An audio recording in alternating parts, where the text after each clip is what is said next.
We are called to order. Our first item is approval of the minutes from the August 18th meeting. Has anybody got any amendments or questions about the meeting minutes?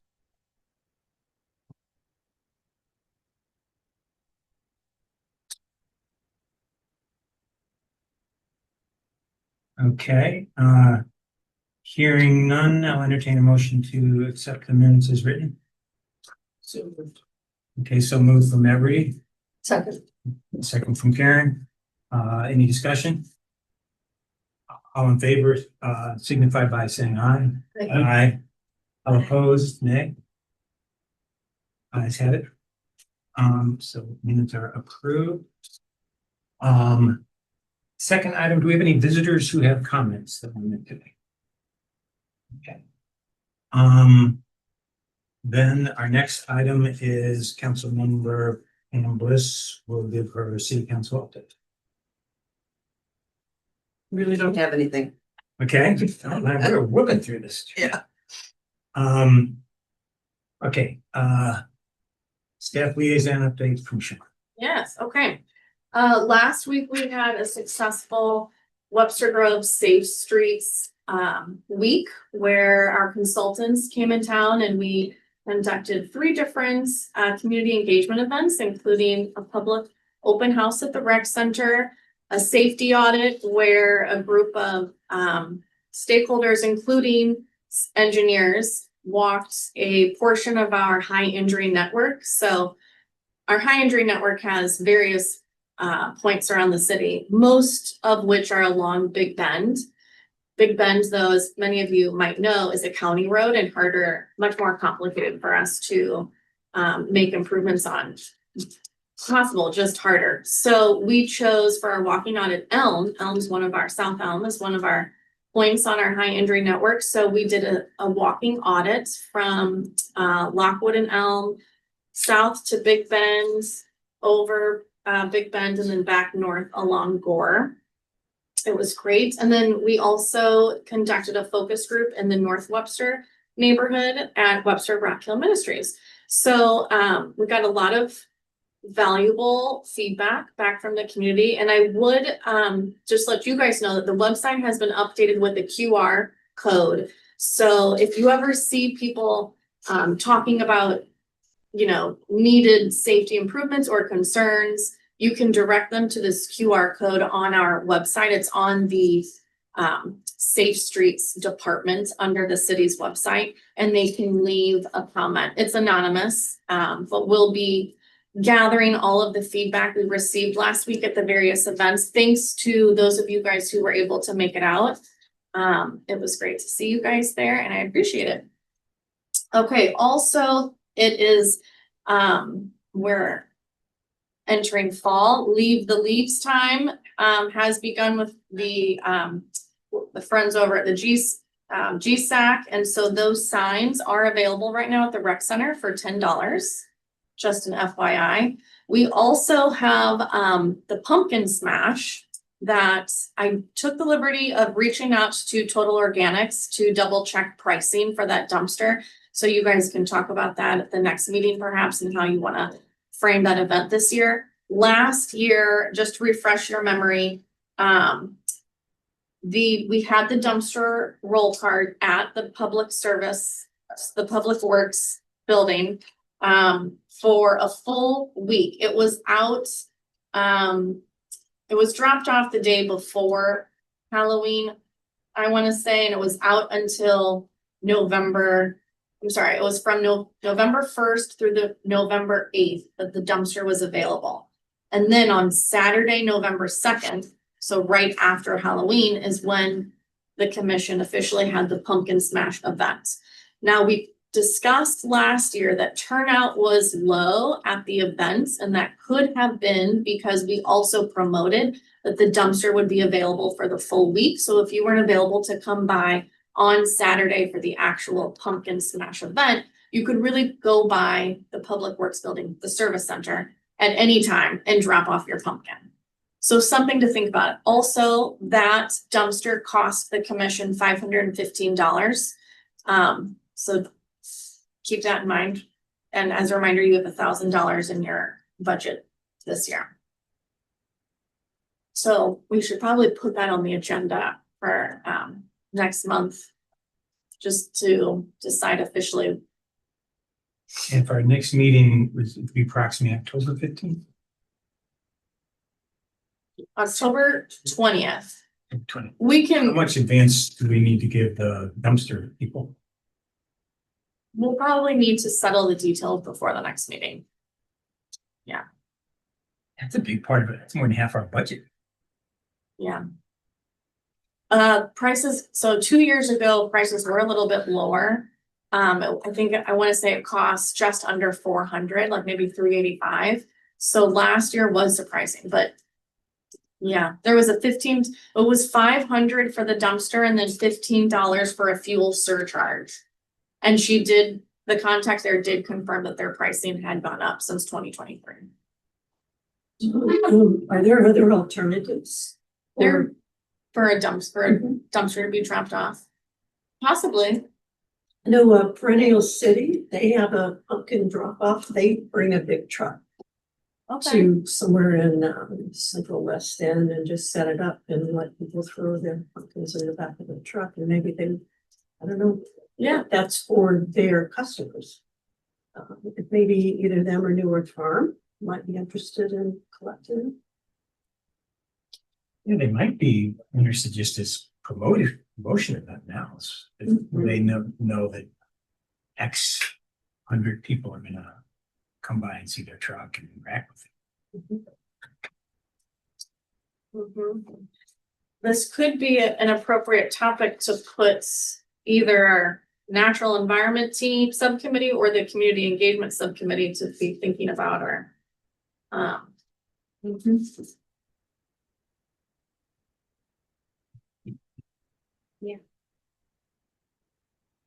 I think community engagement, because that's where we were thinking about having the composting and recycling.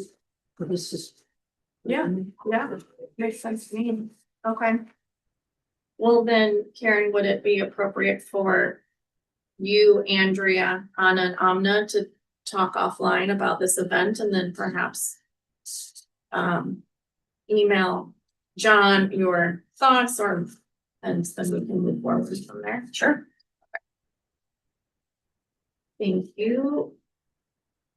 Okay, and then lastly, I'd like to introduce John Wagner. This is our new Director of Planning and Development, and he's here this afternoon to present to you all draft ordinance on EV charging.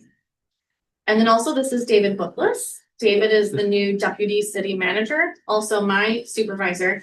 And moving forward, he will be the liaison to the Sustainability Commission. David, would you like to say anything? And John, you as well. I was gonna volunteer John's pickup truck for pumpkins, but Sure, yeah. We'll see. It's an old truck. thanks, Sean. I'll keep it brief just because I know you all have stuff to talk about. So aside from being the liaison to this commission, I'll also be the liaison to Green Space Advisory, the as yet to form Stormwater Management Advisory Commission. As Sean said, I oversee the SS4A team, the planning and development team, and anything else that Dr. Peoples thinks I ought to take on, which I'm sure the list will grow. I'm just looking forward to working with you all, and yeah, I don't want to take up any more time. Let's get on to Dylan's presentation.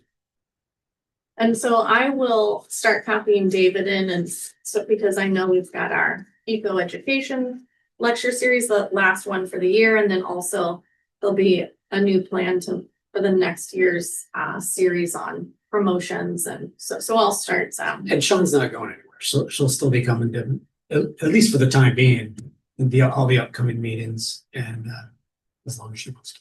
Yes, can't get rid of We you. like Sean. Yeah. Not that we don't like you, but. So maybe you'll grow to like me.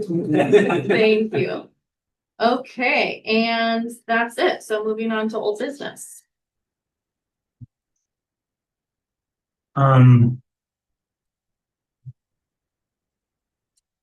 So,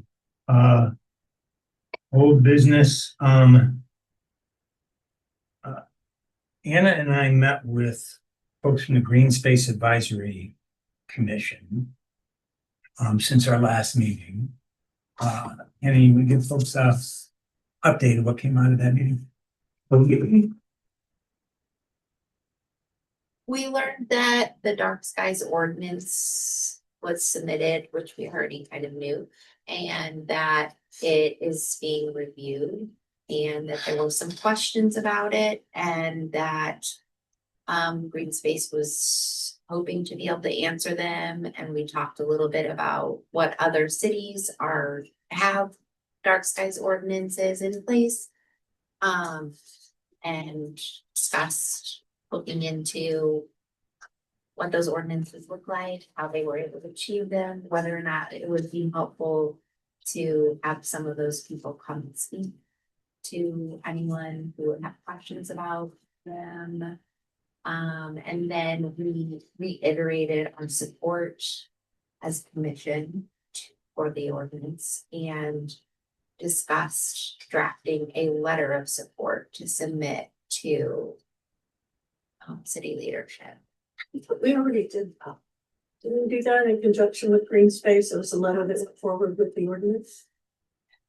I don't think there was a letter written by the Sustainability Commission, but on your behalf, after you all voted on it to support the ordinance, to support Green Space's written policy recommendation, I notified the Green Space Advisory Commission and their liaison that the Sustainability Commission had voted in support and was approving that they could add your name to their letter.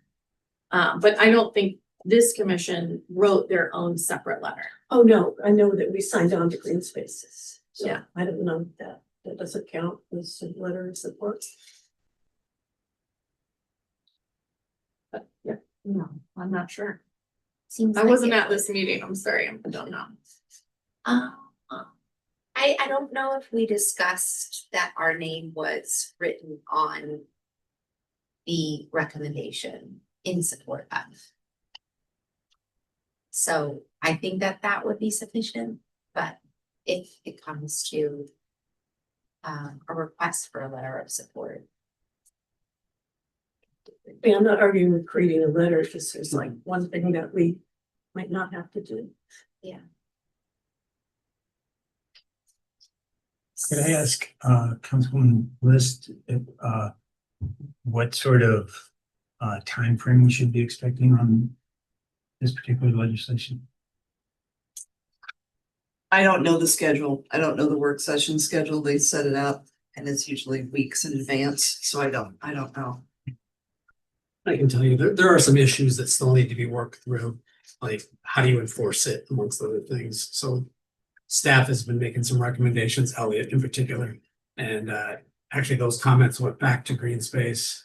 They're revising their ordinance as appropriate because they recognized after hearing that from Elliot, they're like, you're right. We didn't think about that kind of stuff.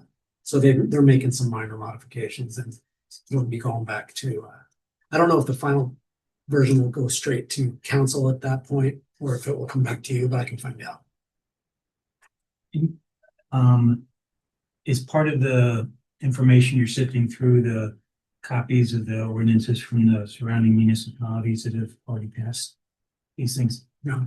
I think so, yeah. I think I could talk to LA when he gets back on Wednesday or Thursday. I think he was looking at what surrounding communities were doing as well. Elliot's at a conference. Yeah, he's at a conference, planning conference, so Okay. I'll ask him. Though. Yeah, I think somewhere I've got a list of them, but there's 3 or 4. Kirkwood, Clayton, Brentwood. And A little further out. yeah, Maryland Heights, Ellis? maybe it was That might Creve be it. Coeur or Ellisville. I think you're right. Yes, Ellisville. Okay, anything else on the dark skies issue? Well, I would just point out that the next EcoEd lecture is on October 1st and it is on dark sky, the topic. Karen, I updated the calendar with the blurb you sent me. Thank you. The photo did not come through though. Oh, okay. So, if you could send me that, Yeah. then I can. I wonder why not. Also, I was introduced today to our new public affairs person, so it's great news. That is good news, yeah. Who's the lecturer? The lecturer is, well, Karen is, Stephanie Todd is the lecturer from Dark Sky, Missouri. she's a former Boeing engineer, I believe, but since retiring, she's now, The Todd, this, TODD, yeah. yes, Dark Sky Missouri Board. And that one will be just like the ones normally are, that at the library, the doors open at 6:30 for Minklin, and 7:30 the presentation starts. 7 o'clock presentation starts. Okay, so it's Wednesday. Library October meeting room? 1st. Library, Webster Groves Public Library, yeah. And I've asked her to really address the issue of people being afraid that bright lights going away means less safety for them. And so she's going to talk about that.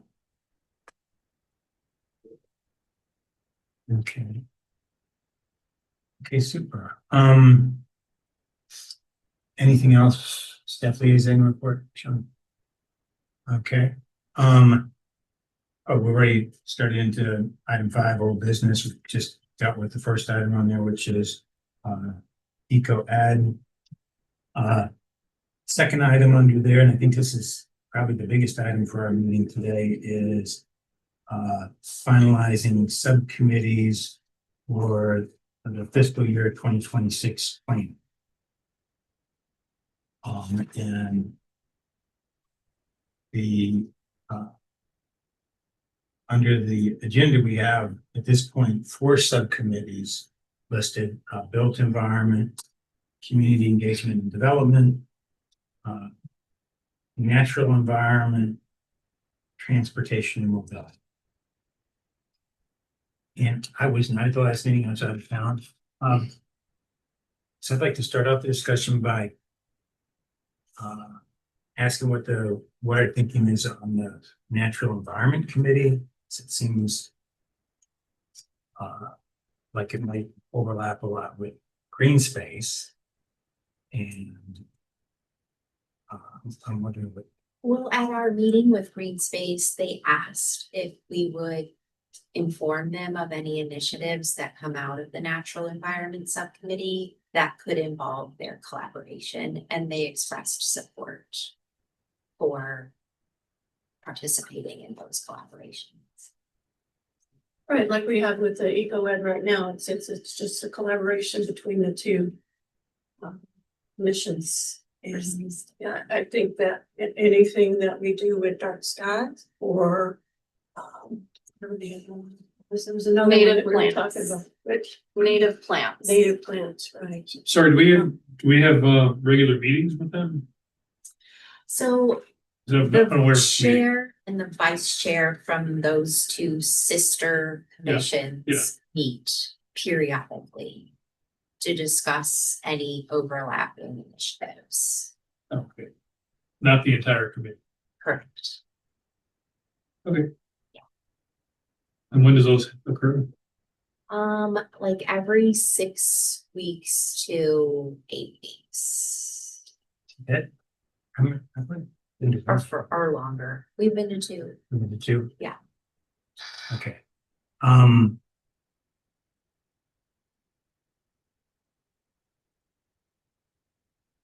Okay, is that, this is settled. I don't want to sort of open a can of worms if we're already agreed on this, but it seems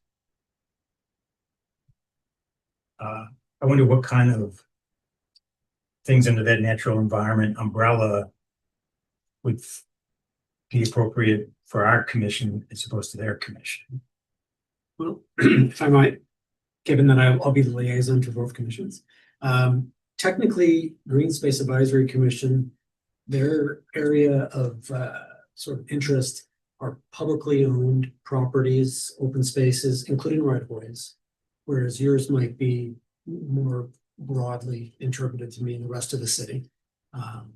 So maybe that's sort of like the line of divide between the two of you. Okay, so their purview is public lands, Yeah. so right of ways, Parks. city parks. Yeah. City-owned properties in general, which we own quite a few. Easements, odd spaces. But we don't own easements per se, but yeah. So for example, getting rid of the turf grass and putting in native perennials would fall under their purview because it's public lands where we're doing the planting. And what would be an example of the counterexample where it wouldn't fall under their purview, but would be under our purview? Well, if you're making recommendations to the general public, you couldn't require the public to do something, but you could certainly encourage it. Residential and commercial. Yeah. Initiatives that relate to their property. Native I lands. think we could do community, composting. I think we would do community engagement Mhm. for some of the natural spaces, public spaces. So just the pocket prairies and those kinds of things. And you mentioned, I mean, it's native plantings on people's own property, eliminating the invasive exotics, Mhm. things of that nature. Again, you can't compel people to, but you can certainly encourage it. As I recall, our list of 2026 goals was fairly light in that category. The one that I remember as more nebulous one was related to following along with and influencing the stormwater policy, for example, John, right? So that would be. It's not limited to public lands, that's citywide. That was something that would be categorized under the natural environment. Yes, that's the document I'm trying to remember. It's got in their hand. Yeah, the only two things that were on under the natural environment were words with green space. And that was because that we had already heard that that they would be taking over the dark skies and and consider a native plant ordinance for new landscaping projects. Is that, I love that. I'm a native plant freak. So I love that, but is there precedent? Do we have any other communities in St. Louis County that have done a native plant ordinance, for Well, example? St. Louis County did a native plant ordinance, and then this summer, I think they were reviewing it. Are you very familiar with the county? Yeah, They so- didn't kill it after all. They didn't fill it out. So how do you make an ordinance about native plants? I'm just curious. You what that- allow it. You allow, I guess, because a lot of native grasses grow above 3 inches or, and so there are certain ordinances in place where you can't have grasses growing. So it becomes a code enforcement issue if it's not counted for in the code. You're not, right. You're not coercing, you're just allowing. All right, And it might not be a new ordinance, it might be suggesting an amendment to an existing. Sure, that that's a thing. And as well, you all will know, the state does prohibit certain noxious plants. But many municipalities expand that list beyond what the state has. Oh, really? Yeah. I I love mean, that. you have to be careful, you can't go too far. Is there, can we put bush honeysuckle on that? Honeysuckle might actually be on there already, but let me, I'll get that Okay, reference. it is. There's a difference between invasive and noxious, and they have legal ramifications, what classification they're given. And it has to be noxious in order to do any enforcement. And bush honeysuckle is currently on the invasive list. Okay. I just went to a conference. It's on the invasive list, not the noxious list, so therefore it's off limits to our ability to regulate it So far, so far. And that's according to the state, that's the state rules. yes. And I will verify that. Something with, if you're gonna verify that, do mention that we're a charter city, that might make a difference.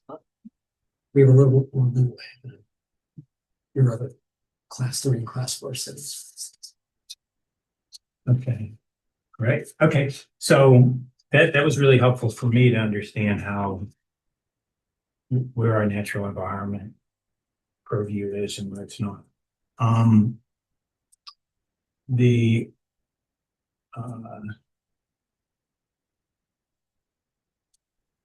so then, so we're still under old business. We did eco ed, the dark sky coming up.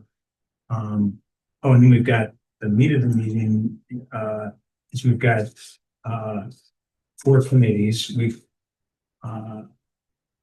And we're talking about fiscal year 2026, what these committees are gonna take on.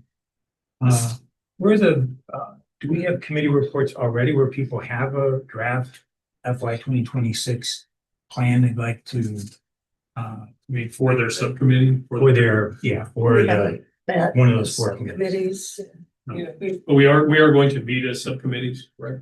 At some point. We should. should. Yeah, right. I was going to, just meant to ask this because there's been no mention of it, so. Right, well, they. We just chose you just chose them, so I get that. Right, and when we walked out last time, we still had bunches of gaps and, It looks like. Right, part of that by fault. Yeah, That people was weren't here. in Wisconsin. Yeah, it looks like we filled them in, right? Yeah. So, and we already segregated, This is just one thing I'll point out for you guys. So at the meeting last month, those in the room, the conversation was everyone should sign up for 1 or 2 committees. And so everyone in the room did sign up for 2. And then I sent out the list to the group that was not able to attend. And similarly, everyone chose 2. The only thing to know though, is that if all 4 people on each committee meet, that means you've established quorum. And so those meetings would need to be publicly posted and minutes would need to be taken. So you would need to notify the city to post that the subcommittee is meeting.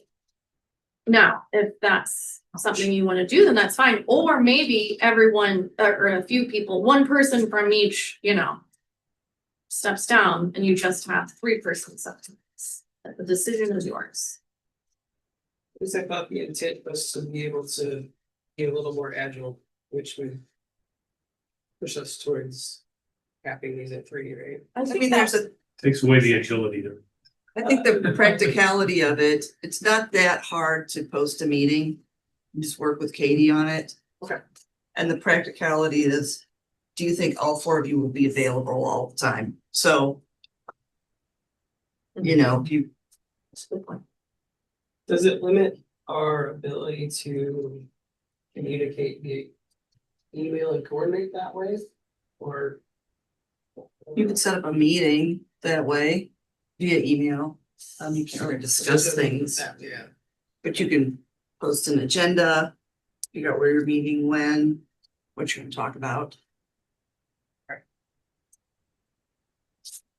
So just to be If clear, there's the 4. purpose of that is so that if members of the public want to come and sit in on that meeting, they can. Is that the idea? Yeah, they need to be posted so that that it's public and they can attend. Okay. Okay, so at this point, then we've got, And you have a record of it, what was discussed. So it's a formality, but it's good to have in the long run. John, yes. I'm sorry, I just had my hand up. I wasn't sure if you Oh, spotted I it. wasn't looking at it. Sorry, Mary, you got the floor. Oh, that's okay. I was just gonna echo Matt's comment. I do think that having 3 folks on each subcommittee really adds to our agility and ability to just kind of, I think although it's a low bar as Councilwoman Bliss suggested, I think it's a real bar to have to post everything. Okay, so that's an argument to say if we can avoid having 4 people together and do 3, that saves us some headache. I thought it was an argument for having 4. I must have misheard that. Well, I could have missed it. Mary, was your argument in favor of a 4-person meeting or a 3-person meeting? 3. Okay, so we have other further discussion, thoughts on that question? I have a quick question to clarify. Did folks sign up for a second committee just to fill spots because we If thought we should everyone- have 4? Or did people genuinely, are they just interested and wanted to be on 2 committees? I think the math worked out that there's 9 commission members. and you've got 4 subcommittees, so we were, 16 spaces. yeah. So it was to make sure each subcommittee had at least 3 people, required some people to sign up twice, if that makes sense. Okay, Now my answer is I put my name down twice because I thought it would be helpful. I don't need to be on 2 committees and based on my interest, just for me. okay. I would probably second that, but okay. I signed up for a second one simply because I thought that's what was maybe if not required, desired. There was only one in particular I would really.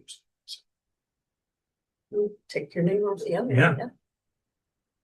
So Which one should we strike from? So the built environment, That's the keeper, or that's? oh, that's the loser. Natural environment is what I was voting. My feelings are a little bit hurt, Tim, but I'm on that committee, sorry. I can drop natural environment there. That's Okay. why we're there. Focus on safe streets that way. And choose it. Okay. And Matt does serve on the task force, so he's already basically doing double duty as it is. But it makes, and you're in the transportation mobility, which makes Correct. sense because you're doing the SS4 stuff. Bingo. Great. Okay, anybody else, given an better understanding of the headcount we need per committee? Anybody else want to change their first proposal? John, I'm agnostic, and I'd prefer 1 if that's reasonable. Sure, and that's Mary speaking.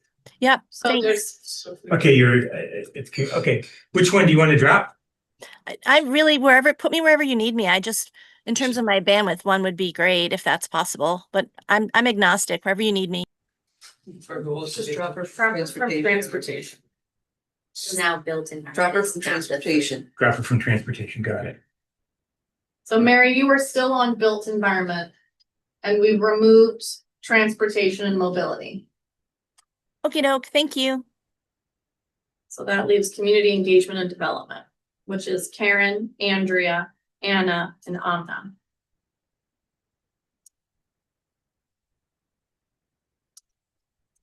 Nobody needs to drop off there. So Yeah, I don't think feel that's a like big one. under any pressure, but That's where most of You have a lot of work. Yeah, Yeah. okay, you can post. You get to post. okay. Okay, great. So, so just as a quick overview or summary for these 4 subcommittees, built environment, Tim rolls off, community engagement development, no change, natural environment, Matt rolls off, transportation and mobility, Mary rolls off. Did I get any changes on that? Okay. Okay, so since I wasn't at the August meeting, some of these things I'm not exactly sure we wouldn't get out of it, but under this FY 2026 planning, besides finalizing subcommittees, which we just did, it indicates we're to establish expectations. I So, just put that on there because you asked for that in email. So I'm not sure what you meant by that, but that,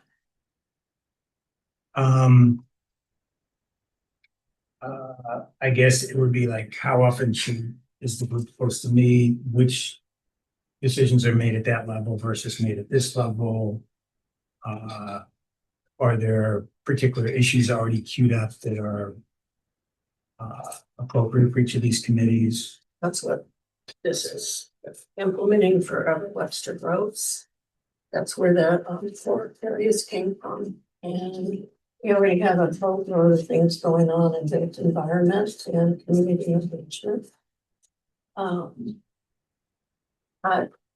For my part, the first thing I would want to do, sitting in on one of these committees, would be to look at the list and say, okay, what can we do? Since our priority, because there's a lot of things on this list. And then, the technical stuff, of course, like how we're gonna do it and that sort of stuff. But I think that it's important for us to define our focus since we're already a good way into the year.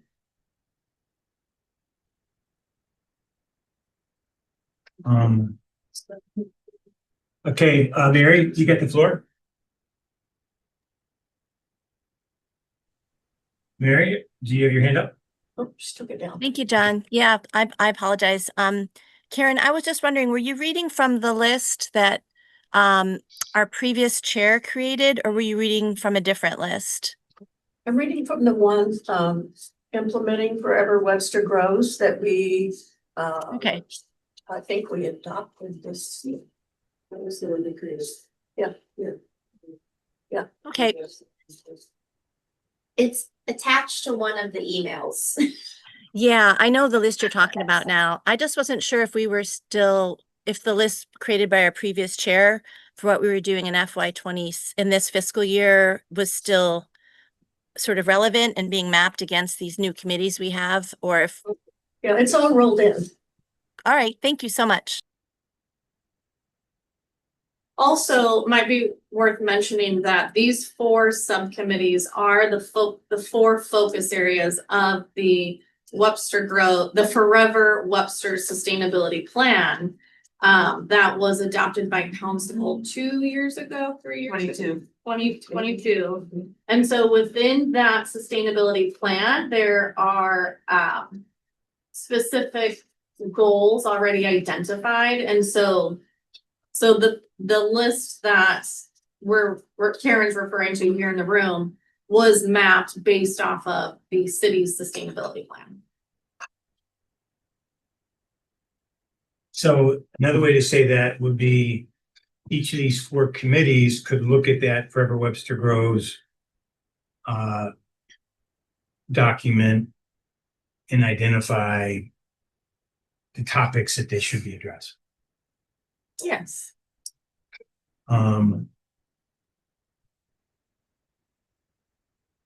I've got a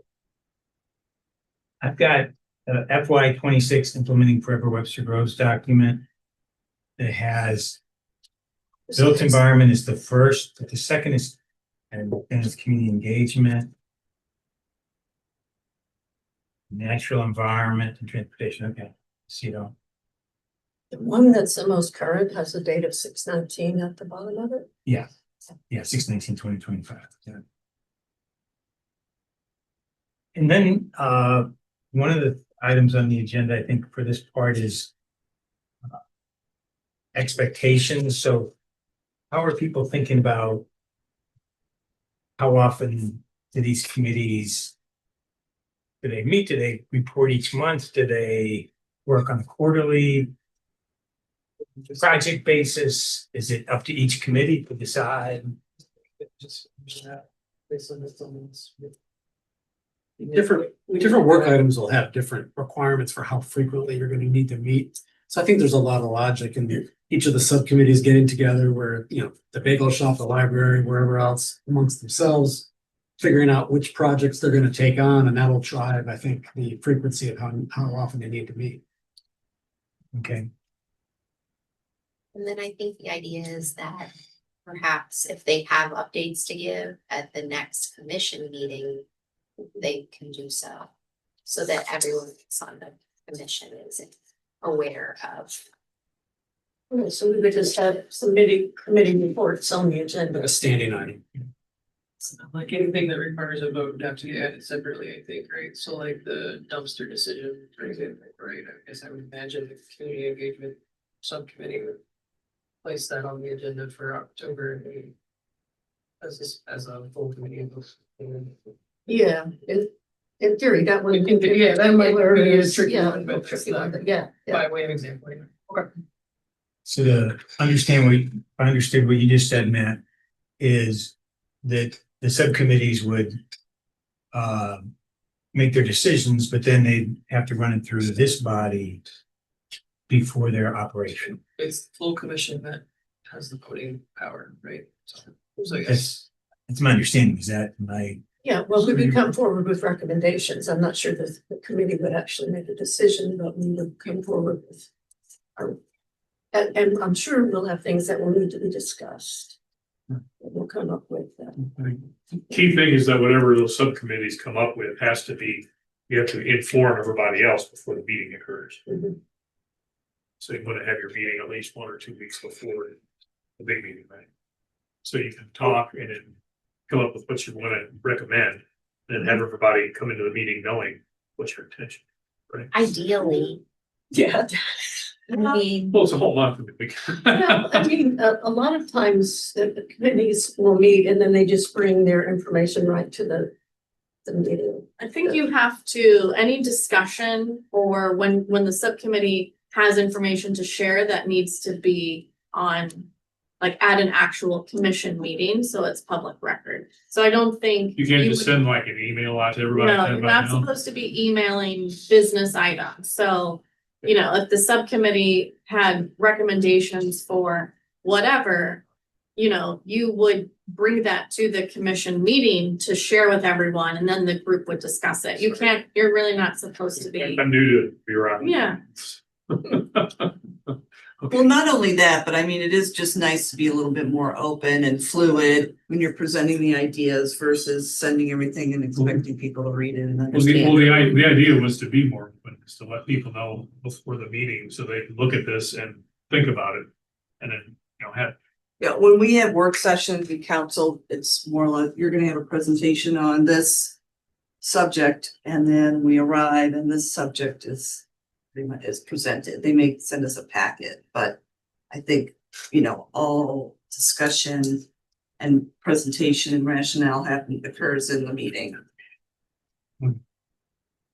So residents can view the meeting as well and see what information was shared. So in other words, these 4 subcommittees will be making their reports at this actual meeting and not via email or. Yes, yes. And then that, it seems to me begs the question, is our vision that these subcommittees meet once a month, every other month? However many times they want to, like, what is people's vision on that? As needed. How are the subcommittee can figure it out?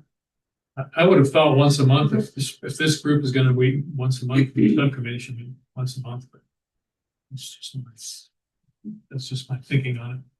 That's what I was saying. It's also driven by what they're doing. Yeah. Because some tasks will require more frequent meetings, some might only require once.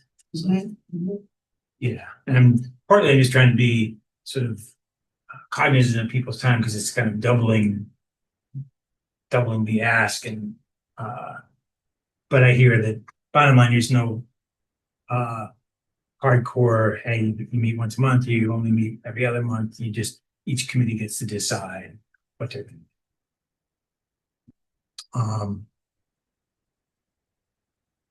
But then did we? Okay, I have to be clear on this bureaucracy thing again. Just to be clear, if you're gonna just decide when you're gonna have a meeting, can you email each other and? Can we Oh, to communicate that schedule much? meetings, of course. Yes. Okay. Just trying to sort Good through this. question. I'm just trying to sort through the, What was your question? so if we're just gonna decide when to have a meeting, can we email each other about that? Yes. Yes. Okay, And there's no numerical, like if it's 5 people, is that? If all you're doing is scheduling a meeting. Anybody can be on. That doesn't, okay. Okay, and then, the Community Engagement and Development Committee, as I understand it, still has 4 people. And I know we discussed that, is that, are folks comfortable with that? I think we need 4 people to do the work. Okay, and given that, Karen, you're here, obviously, Anna's here. Amna's on the phone, Anna's on the phone, okay. Andrea's not here. Okay. Okay. Those are my thoughts anyway. I don't know, Anna, what do you think on the? Yeah, there is a lot that needs to be, I'm thinking coming up right now, we've got the pumpkin smash. Probably want to get started on picking the date. Well, I think we kind of chose first. Well, did we? I think we said first Saturday after Halloween. And then last year we had it available for a little bit longer for people to keep dropping things off. But yeah, I think having more people is going to be useful on this committee. Okay. Okay, good. Well then, any other discussion on that agenda item? Oh, here's one additional item. I believe we got a communication, and I apologize, I forget where it came from within the city, but that we were being asked to address the key topics we see as relevant for a greenhouse gas. Of what are the 3 or 4 things we want. That's on your plan. It was on the annual plan 2026. that was submitted in March, that the commission would continue working on emission reduction strategies. And so council just, in response to you submitting the annual report, they said, we look forward to hearing what the commission will recommend for that. Okay. And is that something that we in the commission feel prepared to discuss at this point? Is this going to be fairly bam, we can knock it out, or people feeling like this is a bigger? Well, it seems like a perfect topic for the Built Environment Subcommittee.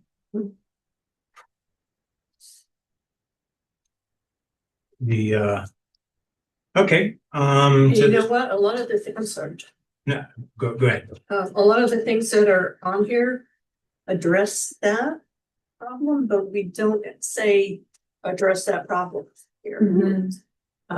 So maybe we should add that to the list as really taking the greenhouse gas report and looking at it and make recommendations. Maybe something that each of the subcommittees can do is report back to the larger group with which of their work items address that issue and which ones they're going to be working.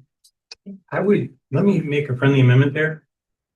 I think we want to key off of our greenhouse gas inventory, which I was looking at again today. And one of the things that strikes me is out of the 11 different categories here that are listed, the heavy hitters are 2 of those 11, which is residential energy, commercial energy. If you look at, say, the government inventory is about 1/60th of the amount of greenhouse gas that's produced by the community side. So I think we want to be that if you're saying we want to look, so for example, I'm just going off of here, 4,300 metric tons from government, 2,300 or 231,000 metric tons from the community. And John, how long was your presentation? 10 minutes. So it occurs to me that that this gives us that the committee that will be dealing with this can use this data to drive it, because that's what we've got this data. Sure. And I think that would fall on, and somebody just suggested that would be under the Built Environment Subcommittee. Are folks comfortable with that notion?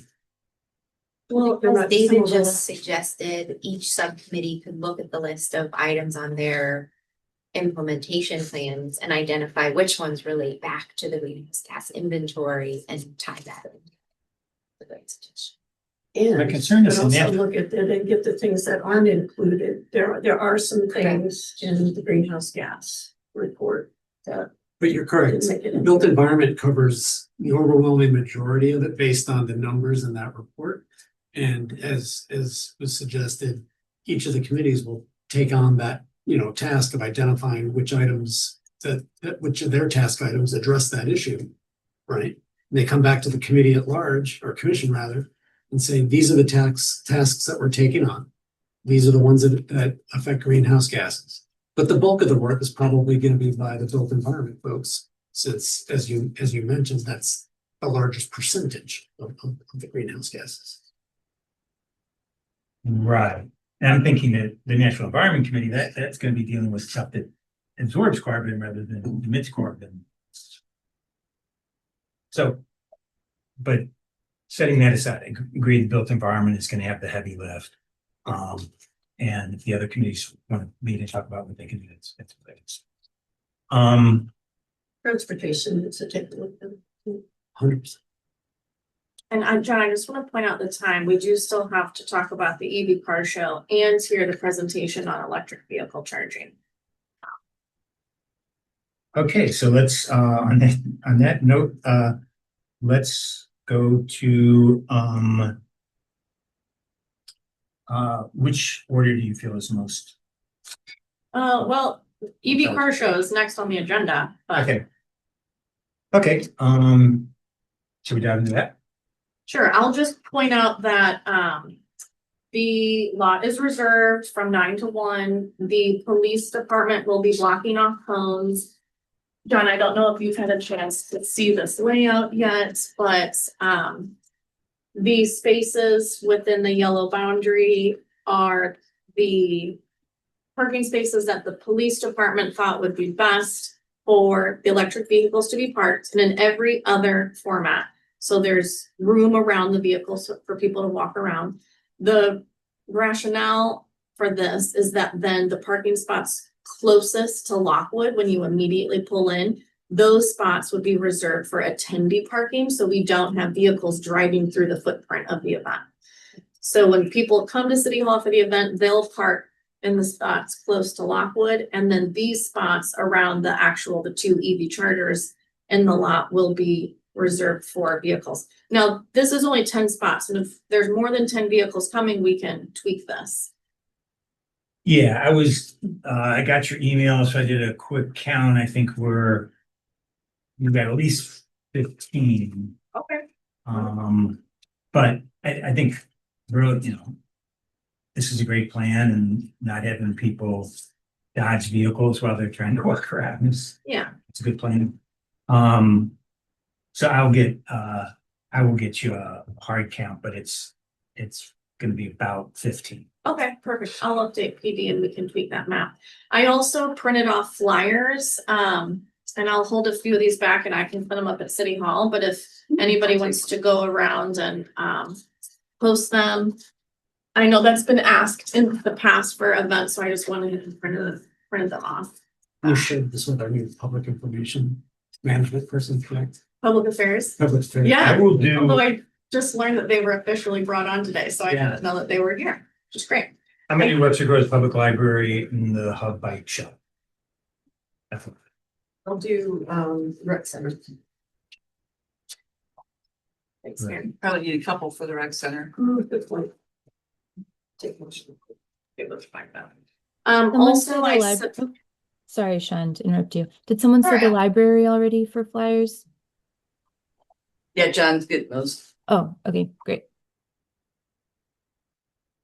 I also sent all the information to be inserted into the Friday page for the next 2 weeks and to be shared on social media. So I submitted Great. the flyer, the graphics.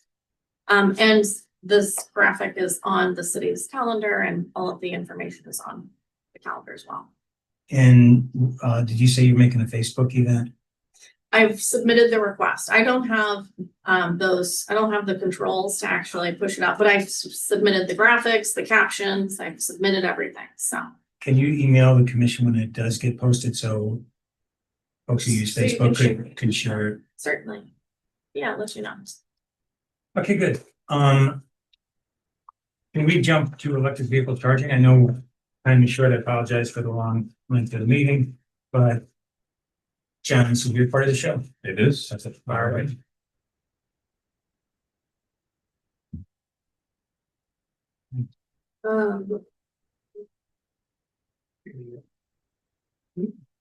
Which one of these? That's happening. I'm done with some one. Amna and Mary, can you see the screen? No, Okay. No, sorry. Uh-oh. Yeah, share the screen. You can Yeah. escape out of there. Okay. You had Upper to right. share. Well, No. no, go to Zoom. Yes. I'm gonna open the Zoom again. Yeah. Uh-huh. Oh, share screen. I'll show There you you go. that. Okay. So And then you're gonna get some uh, options. Yeah, that's it. We'll just minimize those. Remember when nobody knew how to work Zoom? So I should buy this, let it go from here and enter the right way. I'm still in there. It was a crash course, though. We all, suddenly we're all on Zoom.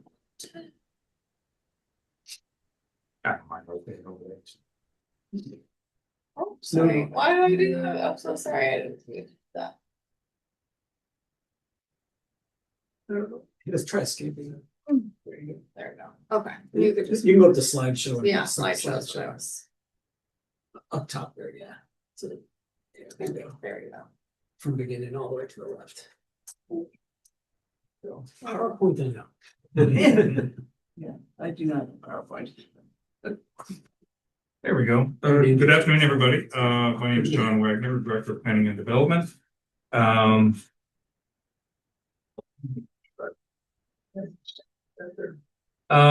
So forgive me if I'm coming in with this with having stuff have been done up until now, but apparently this was presented to the City Council on July 15th.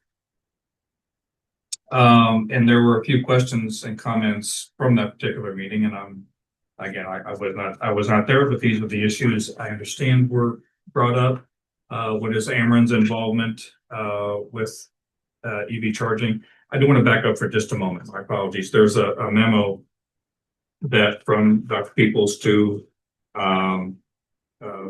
chairs and vice chairs of the ARB, Historic Preservation Plan Commission, and you folks on the Sustainability Commission about what the new process is for these particular things. So if you want to take a spin through that, that'll explain some of what we're doing here. So When is that being distributed? yeah, you have a copy right now. Oh, I got it. I got some extra copies for you. Thank you. So you don't need to decide anything tonight. This is just informative. You can take those with you. And then when we meet again, I don't know when that exactly will be. I'll talk to David about that and see what's what. October 20th is that what we said? That's the next meeting for this commission. So I'm not sure if they need to have a recommendation at that meeting or the next one, but at that meeting, I guess. I mean, I think Dr. Peoples wanted to be a little further along than what we are, but nonetheless, we'll take a spin through what's on here. So some of the questions brought up in July were what is Ameren's involvement, if any, in permitting EV charging stations? They certainly wanted to keep in mind addressing safety and permitting issues simultaneously, not sacrificing one for the other. And they wanted to see the EV ready requirements done fairly quickly. So get them done as soon as we can. How many EV related fires have there been in Webster Groves? I'll answer on the next page. And do we approve standalone ordinance for EVs and EV charging, or should we incorporate regulations as part of the more comprehensive code review? And I don't have a draft ordinance here for you guys to look at. I'll get that done as soon as I can. Get it over to David and see where it goes from there. Sounds like a plan. That sounds like a plan. Good. I didn't know this is Elliot's thing here, so I'm just gonna go ahead and do all these. I didn't know they were staged like that. So key topics, some overview of national trends in electronic vehicle charging. Key things to keep in mind when considering establishing a code for electric vehicles, some of the challenges involved, steps to consider in EV charging station entitlement, i.e. what are the planning and zoning permitting type issues, what some of the surrounding communities are doing, and possible next steps. So a little bit of information on it, just updates and details. There are dramatically different charging types. Chargers can run up to about $3,000 or so, and they can run all the way up to $100,000, including construction and labor in both those. I imagine one of the $3,000 one is one you just plug in all night and you're ready to go in the morning. The other one perhaps is rapid. It zooms up in like 30 minutes and you're ready to go. So Number one is, you know how your dryer has like the big wide prong outlet? It's 220 volts. It requires some upgrades. So, the fire department had no, EV charging fires to date, although there have been a few lithium ion battery fires. And I was talking to our building commissioner this morning and he said those are a real pain to put out. Number one, they're enormous fires because the batteries are pretty good size. He said, number two, you can't put them out. They just have to take the automobile and dip it in a tub of water, which I don't imagine that's any small task. Unless you have a real small car and you want to toss it in or just push it into a river or something like that. Swimming pool over there must be. And they burn hot too, real hot. Yeah, and he said those are just impossible to put out. They would just burn forever. So Those are car batteries, I assume? yes, big ones. So how have they extinguished the fire? Wait for Dunk it in it water. to, wait for it to extinguish itself. But our fire department has done that. He said they've done it a couple times. Yeah. So, and a revised, the Missouri revised statute, section 67.288. EV charging mandates may not be required, quote, on any parking lot owned or leased to any church or nonprofit organization classified as a 501c3. Originally, the draft legislation was gonna prohibit any city from requiring EVs across the board, but it got narrowed down to that when it finally got through. So the state's been a little tough on sustainability issues. So I need to tell you. We that, I don't think. consider ourselves lucky that a whole lot of legislation doesn't get passed lately because of the politics of Jeff City, so we're lucky that's it. Most municipalities regulate the EV charging stations through the 27 National Energy Code. Webster Groves that currently uses the 2014, but I have some news on what we would be upgrading to, hopefully at some point in a not too distant future. There's still not one universal charging network. Most EVs use the combined charging system, and I am not an expert on electric vehicles by any stretch. But Tesla and a few others use the North American Charging Standards, NACS. So it's little scattershot as far as standards go. Typical code spaces, residential, 1 space required for each dwelling unit. Typically, and commercial is 5% EV installed and 10% EV ready. What does that mean? Yeah. EV ready means they just have a plug outside, like a normal outlet, like you have out in your house at any wall. Charges really slowly, but if you want to have the 8-hour charge, that's when you have to spend the $3,000 that John. Right, the infrastructure is already there. It's probably quite a bit more expensive to go in and do that after something's already built, I would imagine. Yeah. So So make sure I understand this. This is saying that one way to write a municipal code is to say, looking at say the residential bullet, that you could write it such that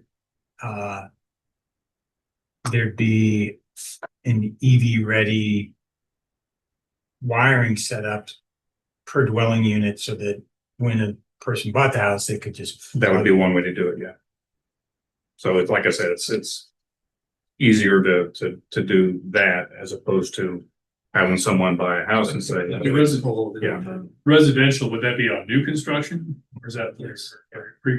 So in other words, Yeah, you could- a 100-year-old house that doesn't No. have an electric vehicle. No, you wouldn't be. I don't think we would be able to go in and say, hey, you gotta put an EV charging Yeah, that station. wouldn't be. Someone might want to do that, but it wouldn't be. Yeah, I mean, I might do that, The but exception to the rule is if they do an improvement on the house that's like more than 50% of the value of the house, then they have to bring the house up to code. And I mean, that's more of a building code issue for Yeah. our building commissioner, but there are triggers, but for 99% of the people, it's only if it's a new construction. okay. Major remodel is 50% of the existing upgrades value, basically. It's something like that, yeah. And that's next one is what David just mentioned there. So in Crestwood, building permit, of course, is required. Charging spaces are subject to standard parking lot codes, or size and all that kind of thing. They do not count towards general parking requirements though, and so if you still require X number of spaces per 100 square feet or whatever the case may be, whatever that code is, EV charging stations don't count towards that. And I've seen those cities where you have spaces that are smaller for compact vehicles. Those actually don't count towards that either. So, yeah. So it's not out of the ordinary. I never understood that. External EV charging equipment must adhere to accessory structure setbacks, so that's fairly typical. I would think. I mean, you can't have it right on top of the property line. Needs to meet the setbacks requirement for that particular lot. And that's in Crestwood. IFC International Fire Code 2024 extensive rules permitting to lithium ion battery storage. So, and that's, well, I'll get to those codes here in just a moment. Richmond Heights, specific regulations pertaining to power supply and panel box location and identification. City of St. Louis, at least one EV installed or EV ready space must be adjacent to an ADA accessible parking space. And our friends in Brentwood, power supply and panel box requirements are similar to Richmond Heights. Brentwood requires wiring schematics and load calculations that verify the system's power supply can simultaneously run all EV spaces at full power. So this is more, it sounds like more commercial side than residential, because I think that particular part would be, I don't know, family has a whole fleet of electric vehicles, which I don't think is going to be the case. You'd be surprised. Maybe I'm wrong. So next, is that the last step? So possible next steps are consider EV and EV charging station specific regulation. We could amend the zoning code for EV and EV charging stations. Consider approving the 2017 edition of the NEC. Actually, and I'll update that just momentarily. Possibly approve this code for EV chargers and EV ready systems. Consider approving the 2024 IFC. So, and on that particular note, I did talk to Joe this morning. He's our building commissioner. We're currently using the 2015 IRC and IBC, 2014 NEC National Energy Code, and 2015 International Fire Code. He's recommending at some point in the not too distant future, we go to the 2021 IRC, 2021 IBC, 2020 NEC, and the 2021 International Fire Code ISC. And he said, and in that 2021 ISC is the EVs are codified in that code already. So all the International Code Council codes, the building codes, they are interrelated to the NEC code, but they're not authored by them. So it's important that if you upgrade one, you have to upgrade the other. So it's a bit of a I process. just got a follow-up question then. Yeah. So is the 2015 IRC, what is it? How does it deal with EVs? Does it require EV rating? They don't exist. They not mentioned at all. I don't believe. That's why John was saying you need to go to the 2021 building codes and the 2020 NEC, the National Electric Code, to fully address this issue. Under the current codes, they're not addressed. Right, but what is the current code? We're in the 2015 residential code right now. Mhm. Does the 2021 residential code require a house to be wired for EV charging? I think it has to be, you have to have EV ready, ready, they call it? EV ready, yeah. Basically, the garage has to have electric. Basically, so it comes down to, but yes, I don't think it takes much to be EV ready, but EV ready is a very low bar. Right, although it's a good first step if you want You'd have to have to a go electric. but you'd have to have a 220 line running out to your garage. You have to have, well, just like normal outlet, you have to get the upgrade to do the 220 and get the, like I said, like the prong, like you see on your dryer. They have to wire that specifically. So that's a couple $1,000 right there to get that upgrade, to go from just a normal 3-prong outlet to that. But just to kick the dead horse here, so we're looking at, as a city, at moving to the 2021 IRC, which has the EV ready requirement baked into it. correct. A few other things. I'm sorry, David. If you have some. No, go ahead. A few other things. I mean, maybe allow EV chargers and EV ready systems in all zoning districts. I don't know, possibility. Require one residential space be EV ready. Again, 5% commercial parking spaces, and then 10% be made EV ready, and 5% new development be changed charging stations. Maybe adopt Crestwood zoning standards treat EV parking spaces like any other space when reviewing parking requirements, so they would count towards the minimum parking standard. Great. Common sense, I suppose, to me, but. Well, I can see where that's a problem. Because a person without an EV can't park in that spot. That's correct. Correct. So that's kind of a problem. So, yeah, I mean, it kind of goes both ways. And that's why John was saying, for instance, the old compact car spaces don't count towards parking because a full. Because not everybody can use it. Not everybody can use it. But at the same time, the trade-off is if you're trying to encourage a developer or a builder to do it, are you gonna throw them a bone, basically?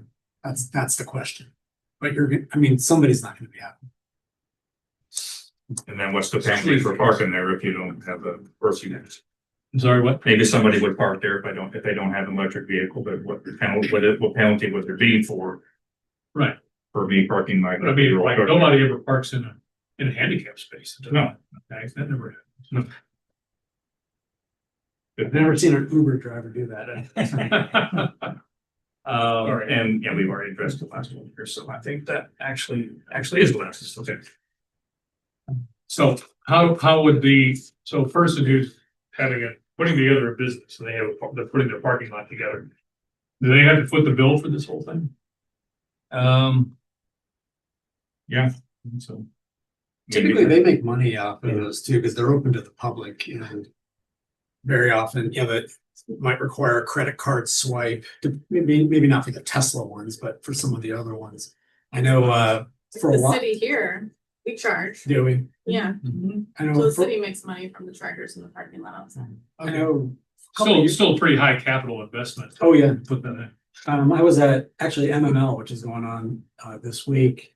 They always have vendors, and I remember seeing one of the vendors was just that they offer EV charging stations. They own them, and then they split the profit with whomever the property owner is.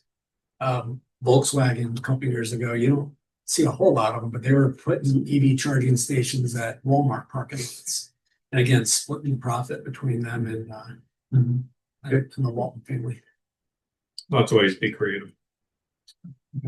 Interesting. Question, would it be helpful for the Sustainability Commission to come out in favor of upgrading the residential code, or is this a done deal and we should not worry about it? As I said, you have to upgrade all the codes. You can't just do different codes, but yeah, upgrade the building codes. A family of building codes, that's what I would suggest, but I think that's gonna happen anyway. Yeah, But yeah, I don't know when. I'll talk to Joe about when he wants to do it, but he seemed like he wanted to do it pretty soon. there's a whole legal process to do that as well. It's not something that happens real quick. I've been involved in building codes, adoption fights for years and years. So it's sort of, I understand it and understand it's like bare knuckle, knives out, Even if everybody's in full agreement, it still takes at least 90 days. and they never By are, state because the statute. building HBA is gonna be knuckleheads. The good news is it's already number 5 on our built environment list. There we go. It's good. And we're aware of it. Okay, so bottom line, It's a we don't have to do subject that anything. comes up. Well, I think, my understanding though is, would you like their feedback on any of those? Yes, but and then the idea was with the new process is to give you 2 meetings. One, the first meeting, which is we're doing now, is to present the idea to you, give you that to take home and look at a little bit and chew on. And then the next meeting actually have a letter. I think the Historic Preservation Commission the other night, they were going to draft a letter in the ensuing time between now and the next meeting. And then maybe approve that letter at their next meeting. That's a possibility. So if you want, you can, in the meantime, email Sean or myself, just individually with your comments about what John presented tonight. And we'll be sure to incorporate that into what we present at the next meeting for your further discussion and consideration. Okay, super. I know we're getting past time. Does anybody have any other questions for Joe? Okay, hearing none. Looking at our agenda, which I have buried. What I'm saying, next meeting. Yeah. Well, business. I said in the next meeting, it's October 20th. Anybody have a problem with that? Okay, anything else before we adjourn? Okay, we're adjourned. Thank you. What, someone has to make a motion to adjourn? Oh, I did just quiet, sorry, I'm to adjourn. okay, we have a motion to adjourn. Do we have a second? Second. We have a second. All in favor, say aye. Aye. Okay. All opposed, say nay. Ayes have it. We are adjourned.